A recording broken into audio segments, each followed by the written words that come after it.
Welcome to the module on flexible payments. Today we will be discussing about the controls required during production and laying of GSB. So to start with, what is granular subbase or GSB? In highway engineering, subbase is a layer of aggregate materials laid on subgrade on which the base course layer is located.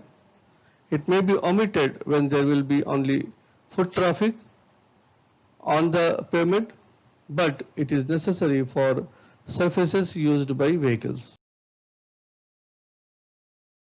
Subbase is often the main load-bearing layer of the pavement. Its role is to spread the load evenly over the subgrade. The materials used may be either unbound granular or cement-bound materials. The quality of the subbase is very important for the useful life of the roads.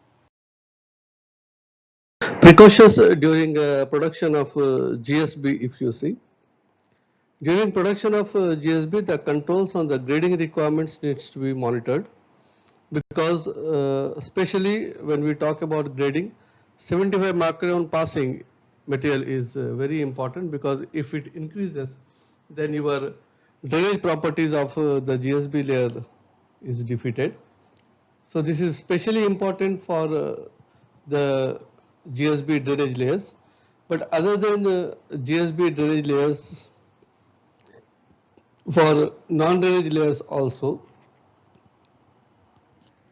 the grading requirement needs to be maintained because at any point of time, if a sample is taken from the field and tested for suitability of or tested for meeting the requirements of GSB gradations as designed, then it should be meeting the requirements.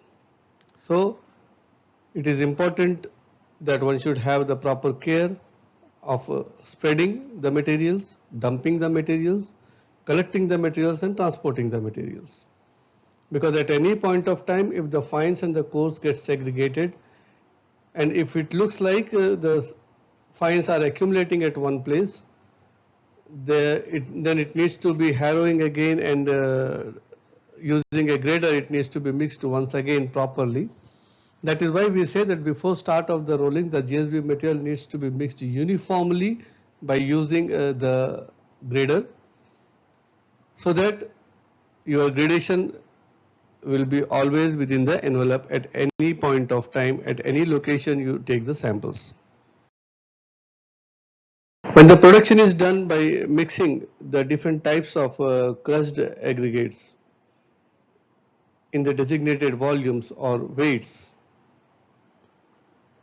then calibration needs to be ascertained before starting the production of the GSB materials. If it is by weights, it is to be mixed in a pug mill. So the pug mill needs to be calibrated, and then you can always ensure the suitability or the grading of the mixes. But when it is by volume, like if you are using a JCB's bucket or a loader bucket to mix different proportions of aggregates like 40, 20, 10 and dust, then it is important to ensure that during the design stage only, especially for mixing by volume, during the design stage only, the proportion of the aggregates should be rounded off, like it can be 40% of 40 mm, 20% of 20 mm, 10% of 10 mm, and 40, 20, 10 is 70 and the balance is 30, so 30% of dust. So by doing that rounding off, what will happen is 4 buckets of 40, 2 buckets of 20, 1 bucket of 10 and 3 bucket of dust. When you mix, you will definitely, the chances of getting a uniformity in the mix and chances of getting a graded GSB material is higher when you have the rounded percentages.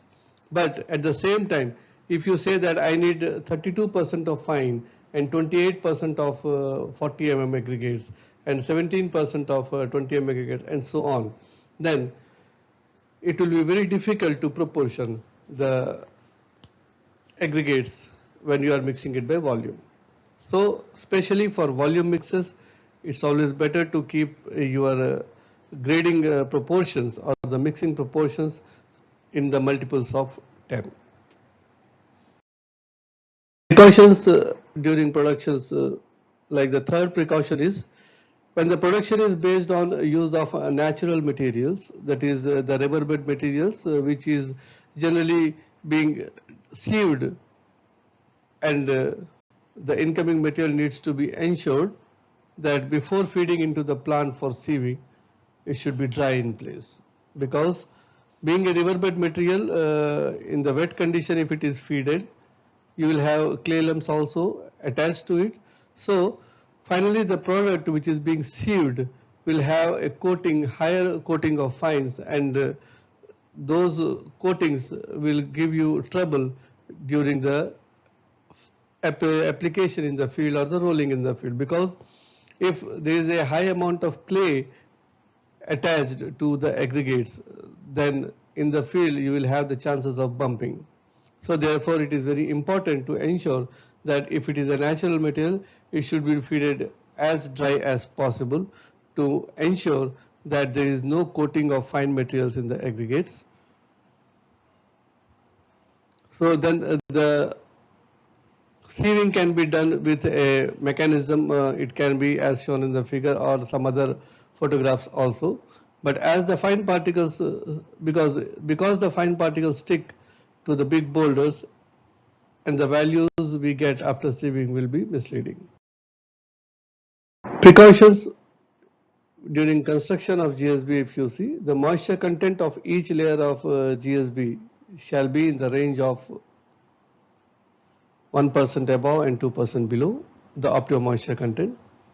How do we check? You can make a ball of the soil. If we are able to make a ball tight enough, then that means your moisture content in the soil is close to the optimum moisture content.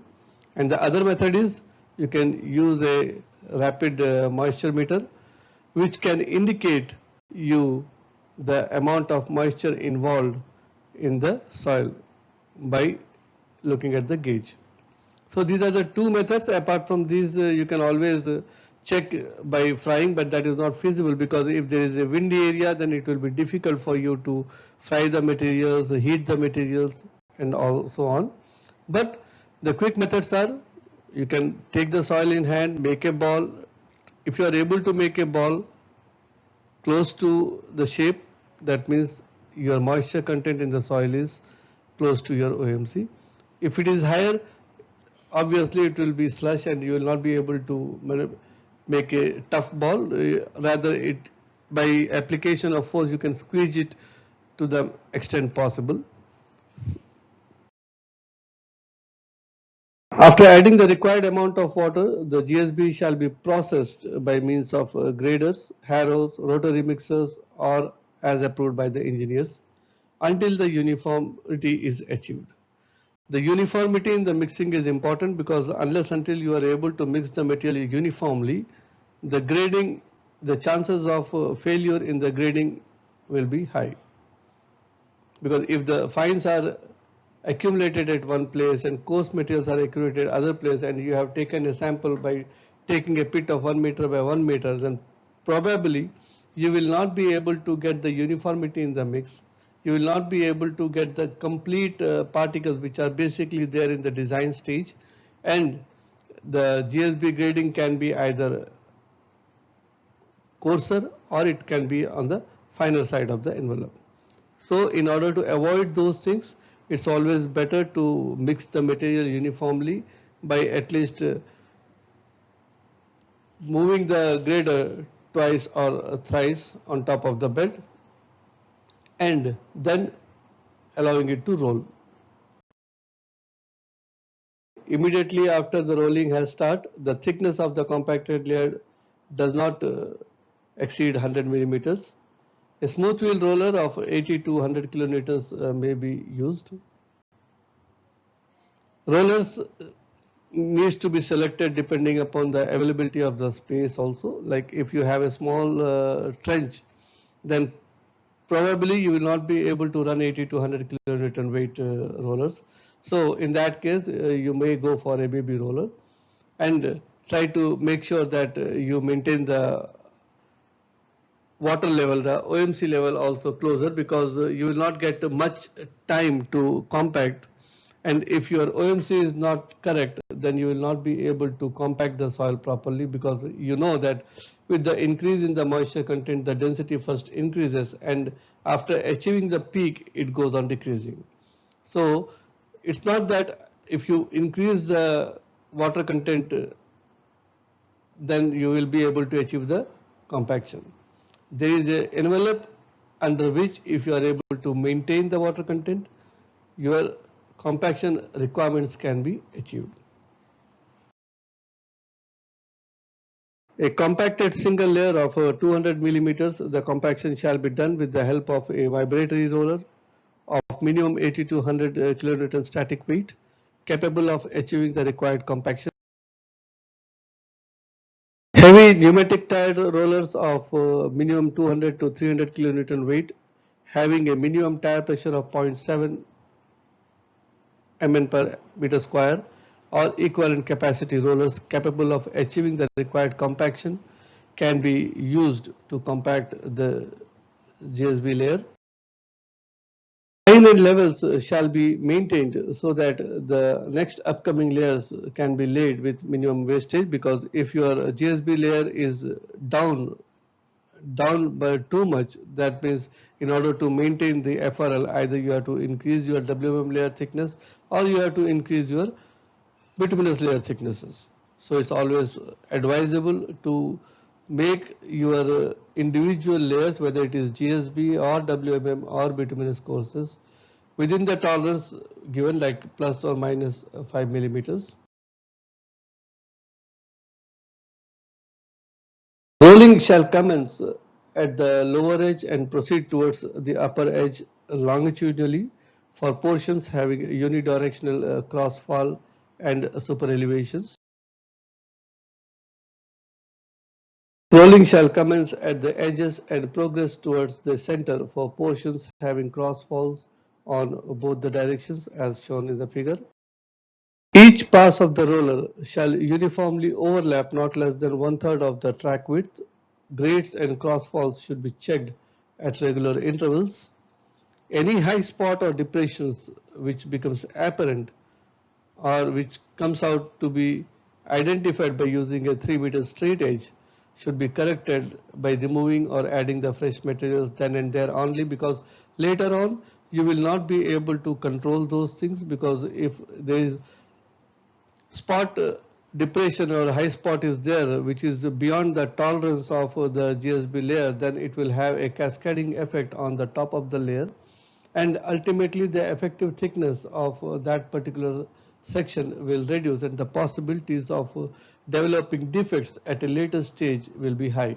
For example, if at a particular point, say for a length of say 5 meters or 10 meters, not much, 5 meters and 10 meters, your GSB is up by say 30 millimeters or 40 millimeters, and you have not corrected it, and upon the GSB you have laid the WMM layer.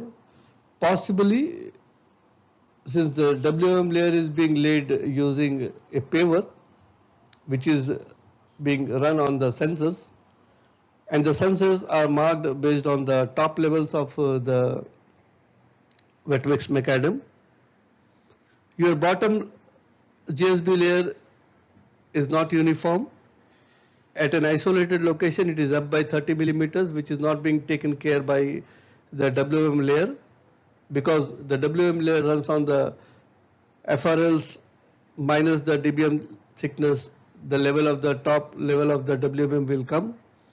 So the point is, at that particular section which is in the spread of say 5 meters or 10 meters, the WM thickness will be reduced by 20 millimeters to 30 millimeters. Now, considering the tolerances also, the actual thickness also goes down. Suppose that WM is kept at a uniform layer, that means in that particular cross section you are not able to maintain the thickness of the WM layer.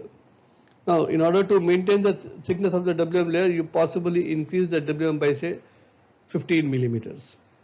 So that 15 millimeters will have an impact on the DBM layer thickness. So the DBM layer thickness also has to be adjusted in layer 1 and layer 2 with multiples of 5 millimeters so that the 15 millimeters can be adjusted. But in the process, what we are doing is we are reducing the thickness of the bituminous layers at that particular location. And by reducing the thickness of the DBM layers, we are reducing the carrying capacity of that particular section of the road, and which is ultimately resulting, if the loading on the road is heavy, then those particular sections will be marked as the defective sections and can reflect a crack or a depression or any possible defects on top of the roads. Therefore, it is very important to understand that for each top layer which is being tested, needs to be checked for the levels, needs to be identified the depressions and the spots, high spots, and needs to be addressed then and there only. The speed of the roller shall not exceed 5 kilometers per hour, because roller has a particular amplitude on which it is working, the impedance on which it is working. So the vibrations generates the force in a cone form below the layers and has the capacity or the capability to compact the layer thickness. The moment your speed goes beyond 5 kilometers per hour, the effective pressure which is supposed to be there on the top of the layer is reduced and the compaction efforts gets reduced. Even though your frequency is maintained, you will not be able to compact the layer thickness, and in order to achieve the same compaction, you have to run your rollers quite a number of times. Like for example, under ideal conditions, if you are able to compact the road with 3 layers, with 3 passings, sorry, 3 not 3 layers, with 3 passings, then if you have increased the speed to increase your productivity, probably to achieve the compaction, the required compaction, you may end up in giving 5 or 6 passes. So it is always advisable not to increase the speed beyond 5 kilometers, because increasing the speed doesn't actually increase the production, rather it reduces the production. All loose and segregated or otherwise the defective areas shall be made good to the full thickness of the layers and needs to be recompacted again. The photograph shows the GSB produced from the natural riverbed materials. That is the reason you can see the rounded particles also as a part of the GSB materials. But in case you have the combination of crushed materials, probably you will not have these rounded shapes in place, but the loose and segregated particles needs to be addressed then and there also for those mixes also. Loose pockets to be identified and rolled properly to achieve the required compaction. Foreign materials shall be removed from the bed before rolling starts. Bumping, if found, shall be rectified before proceeding for the next layer. So what is bumping? Bumping is basically the location where you have the entrapped air. This is the area where you have the entrapped air. As you can see the marking in the photograph, when you step on top of these areas, you will have a cushioning effect. You can feel the movement of the layers easily as if you have a cushion below. That means that is the air which is entrapped in the layer and it is allowing you to press, and after removing the load, it again bounces back to its original position.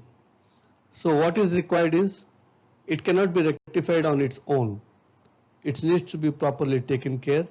It is to be opened up allow it to dry, allow it to remove the entrapped air, reduce the moisture content if you have time. Otherwise, the best part is cut it the area which is being exposed to the entrapped airs, remove the material and replace it with the fresh material. This is how you will be able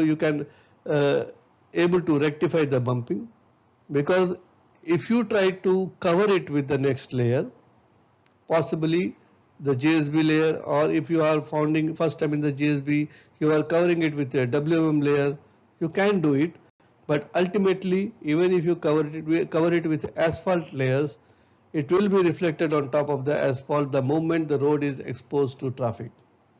So it is always advisable and it is recommended and mandatory also to remove the bumping whenever you find, then and there only, in spite of the pressure, in spite of the speed requirements, it needs to be rectified then and there only.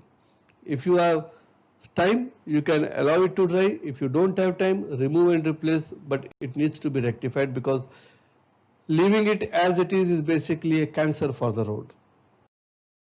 To summarize this module, we talked about the definition of the JSB material. We also discussed about the precautions to be taken during the production of GSB, during the construction of GSB, and in specific we talked a lot about the bumping in GSB, the definition of bumping, how to rectify the bumping, and what will happen if you do not attend the bumping and try to hide it by laying the next layer or the next activities.